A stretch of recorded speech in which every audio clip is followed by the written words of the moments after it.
Hello. Today we are in the car again. I was on a drive doing errands and it's my rest day, so I stopped because I felt like it. And I've been wanting to talk about something that I've been thinking about a lot. And it's the concept of fear. I say the concept of fear like it's something that's like so hard to understand. But everybody's got fear.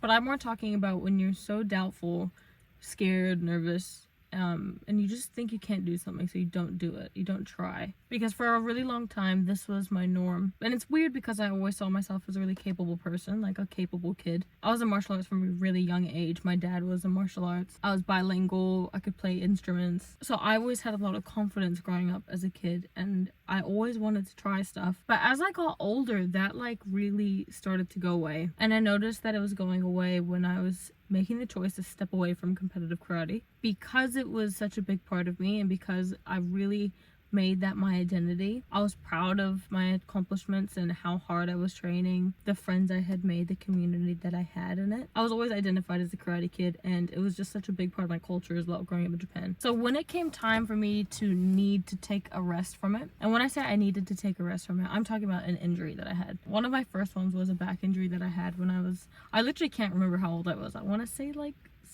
17, must have been 16, but they assumed that I had stress fractures in my back, and it was the lead up to our Oceania championships, so it was really go time and a lot of training was happening. But I was seeing a physio, a specialist, chiropractor, acupuncturist. I was seeing a lot of people, and a lot of the advice was obviously to rest my back and pull out of the competition. And they said, look, you're about a month away from the comp, you can rest your back now, or you can keep training on it, do the competition, and then you need to take about 3 months off. And I chose to do the competition because I felt like, well, I've been training this hard leading up to this competition. What am I going to pull out now? So I did the competition. And then when those 3 months came, I was relieved to have the break because I know I needed the time off. But at the same time, I felt like I lost my outlet. I felt like I lost the community that I was training with every day, and I was seeing my friends every day at the dojo. I felt like I was just losing my skill. I felt like I was losing the way I was expressing myself. And I realized that I was so reliant on training and karate to sort of ground myself and know who I was, that without it, I felt like I didn't know who I was. Late teens can suck a lot. And so losing that outlet that I had was crap. And I'm sure a lot of people have had the similar experience where they get injured or, they quit their childhood sport, and it's a real adjustment period. Realizing that I was so subconsciously reliant on identifying myself within karate was hard. A big part of it as well felt like I was letting my childhood self down because I love karate. I still love it. And it was just such a strange period. I eventually went back to karate and consistently trained and competed. It was amazing. That was probably my first significant memory of being like, oh no, I couldn't do that. I couldn't quit karate. Just saying that I couldn't do something, like so adamantly and meaning it. That was probably my first experience. I'm gonna talk about my relationship with karate and like my childhood sport in another video because it is a lot to unpack, which I've only realized after coming away from it. But in the longest of stories short, I came back to training and came back to competition and then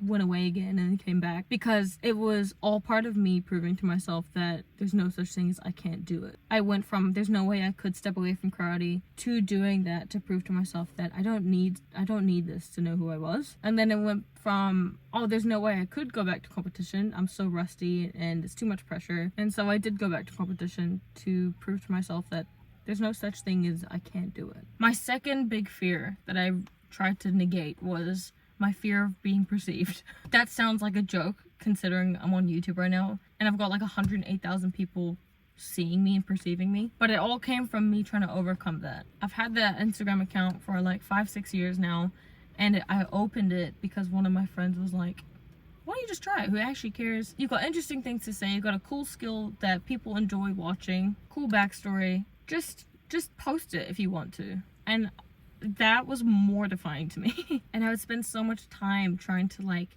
edit and make my photos Pinterestable. I was still being myself, but it was a version of myself. I was so worried about what other people thought and people thinking I was cringe and what I was saying was stupid. But one of my mates was just like, those people are either hating because they're jealous and they want to do it themselves but they won't and they can't. Just assholes, because those exist too. So why not just try it? And I was like, fair. And here we are 6 years later. I went from, I could never post or I could never have an account like that, or I could never wear that to the gym, things like that. After trying to get rid of that feeling and prove myself wrong, I've made so many amazing friends on and offline, amazing experiences, so many opportunities. My confidence is skyrocketed. I don't believe in judgment anymore.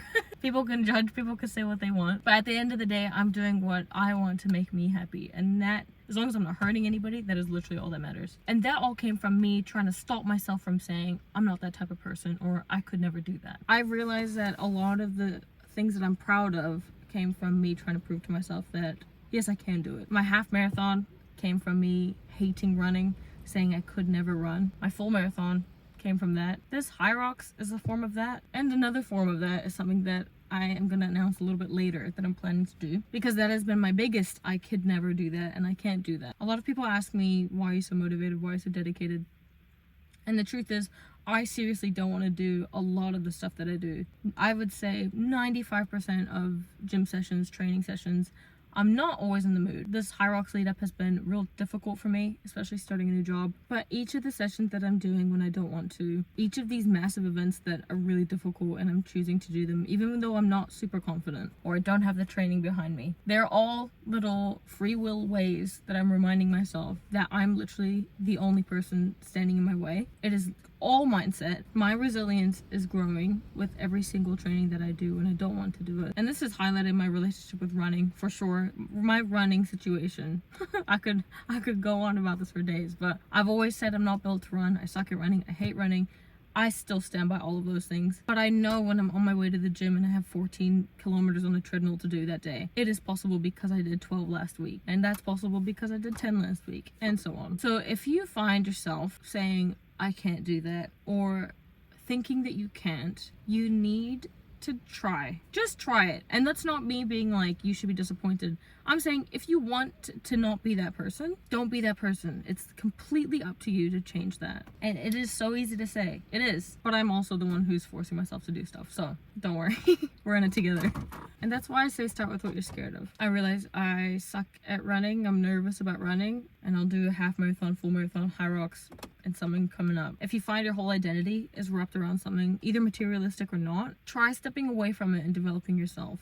And coming back to it, of course, because chances are you'll learn a lot more about yourself than you did before. But just know, those people that you see on Instagram, the people that you admire, professional athletes, those aren't necessarily always just a mutant breed of people that enjoy the hard work. A lot of times they are human and they freaking hate what they're doing, but they are doing it for a goal. They're putting themselves through it. They are not better than you. They only have the hard work to show for. And the best thing about it is that that's something you can gain as well. It's only February. Take 2026. Take this video as a sign to try something that you're terrified of, because that's what I've done, and I am so freaking proud of myself. I hope this random rant gives you a little bit of, not even wisdom, what is it called?